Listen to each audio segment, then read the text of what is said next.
Health corner विश्वास का दूसरा नाम। 1986 से सिधारी रामलीला मैदान पर उच्च कोटि की एलोपैथिक दवाओं का एकमात्र भरोसेमंद ठिकाना। उचित दाम, कुशल व्यवहार और तेज सेवा। अब घर बैठे पाए दवाएं सिर्फ एक कॉल पर। हेल्थ कॉर्नर, आमिर एजाज साहब के साथ आपकी सेवा में। संपर्क करें 9935906912। आजमगढ़ में बहुजन समाज पार्टी ने केंद्रीय गृह मंत्री अमित शाह के संसद में डॉक्टर भीमराव अंबेडकर पर की गई टिप्पणी के खिलाफ एक विशाल धरना प्रदर्शन किया। अंबेडकर पार्क कलेक्ट्रेट में आयोजित इस प्रदर्शन में बड़ी संख्या में बसपा कार्यकर्ता और नेता शामिल हुए। बहुजन समाज पार्टी ने आज अंबेडकर पार्क कलेक्ट्रेट आजमगढ़ में केंद्रीय गृह मंत्री अमित शाह द्वारा संसद में शीतकालीन सत्र में डॉक्टर भीमराव अंबेडकर पर की गई टिप्पणी के खिलाफ आक्रोश जाहिर किया। प्रदर्शन का नेतृत्व मुख्य अतिथि और पूर्व सांसद डॉक्टर बलिराम ने किया। उन्होंने कहा कि जब तक गृह मंत्री अमित शाह माफी नहीं मांगते तब तक यह विरोध प्रदर्शन जारी रहेगा। प्रदर्शनकारियों ने हाथ में तख्तियां लेकर अमित शाह मुर्दाबाद के नारे लगाए और उनके इस्तीफे की मांग की। इस दौरान बसपा नेताओं ने गृह मंत्री का पुतला जलाकर अपना आक्रोश व्यक्त किया। बसपा के जिला अध्यक्ष अरविंद कुमार ने प्रदर्शन का संचालन किया, जबकि मुख्य पदाधिकारियों ने जगदीश शंकर यादव समेत कई प्रमुख नेता शामिल हुए। बसपा नेताओं ने सरकार पर डॉक्टर भीमराव अंबेडकर के अपमान का आरोप लगाते हुए इसे असहनीय बताया। वहीं मीडिया से बातचीत में पूर्व सांसद डॉक्टर बलराम ने बताया कि डॉक्टर भीमराव अंबेडकर हमारे आदर्श है और उनकी गरिमा के खिलाफ कोई भी टिप्पणी हम बर्दाश्त नहीं करेंगे। गृह मंत्री को अपने बयान पर माफी मांगनी होगी। जब तक ऐसा नहीं होता विरोध जारी रहेगा। बसपा सुप्रीमो मायावती के निर्देश पर राज्य भर में इसी तरह के विरोध प्रदर्शन आयोजित किए गए हैं। प्रदर्शन के दौरान जिला प्रशासन के माध्यम से राष्ट्रपति को संबोधित एक ज्ञापन भी सौंपा गया, जिसमें अमित शाह के बयान की निंदा करते हुए माफी की मांग की गई। बसपा पदाधिकारियों ने कहा कि अंबेडकर के अपमान को लेकर पार्टी का हर कार्यकर्ता सड़कों पर उतरने के लिए तैयार है।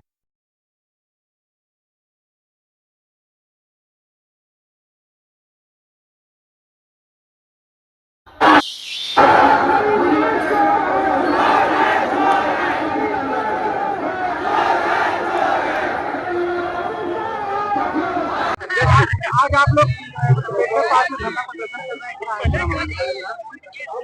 ये आज का जो ये धरना और प्रदर्शन है, आजमगढ़ में ही नहीं देश के सभी जिलों में बहुजन समाज पार्टी द्वारा ये धरना और प्रदर्शन हो रहा है।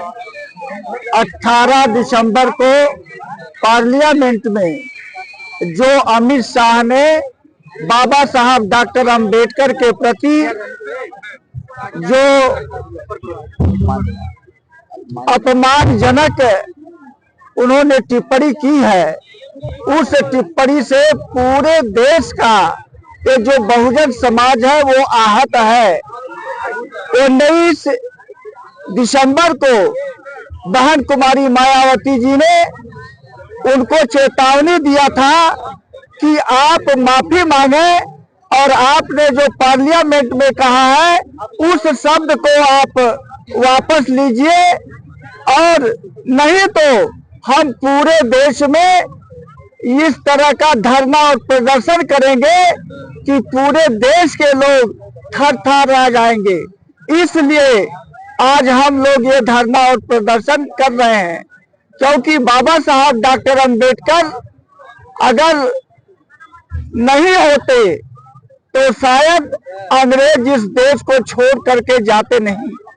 क्योंकि बाबा साहब डॉक्टर अंबेडकर जब संविधान बनाने के लिए तैयार हुए, देश में कोई नेता नहीं था। आज तमाम दल बन गए हैं, उस समय कोई नहीं था जो संविधान बनाने के लिए तैयार था। अगर संविधान बनाने के लिए कोई तैयार था तो वो बाबा साहब डॉक्टर अंबेडकर तैयार थे, और जो उन्होंने संविधान बनाया वह एक वर्ग जाति के लिए नहीं बनाया, वो पूरे देश के लिए बनाया, हर समाज के लिए बनाया। उन्होंने समता मूलक समाज बनाने की उन्होंने स्थापना करने की बात कहा था।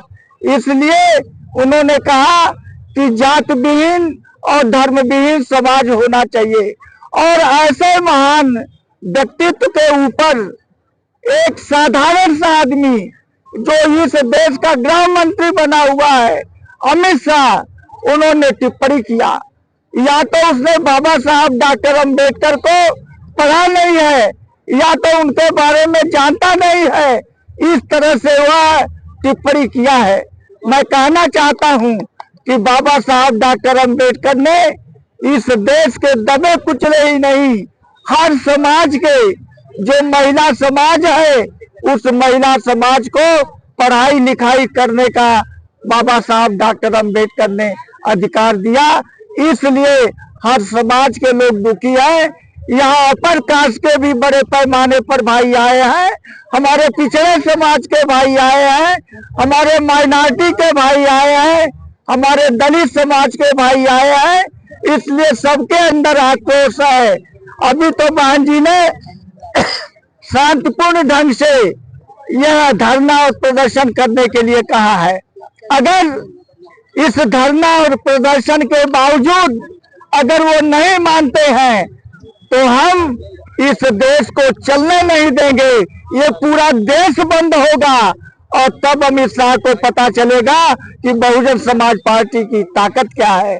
इसलिए मैं तो इस धरना और प्रदर्शन के माध्यम से जिलाधिकारी के थ्रू हम महामहिम राष्ट्रपति जी को एक ज्ञापन देंगे कि महामहिम जी दबाव दे करके उनको आदेशित करें कि वह माफी मांगे और पार्लियामेंट में माफी मांगे और अपनी बात जो उन्होंने कहा है उसको वापस ले। इसी को लेकर के ये धरना और प्रदर्शन यहाँ पे हो रहा है।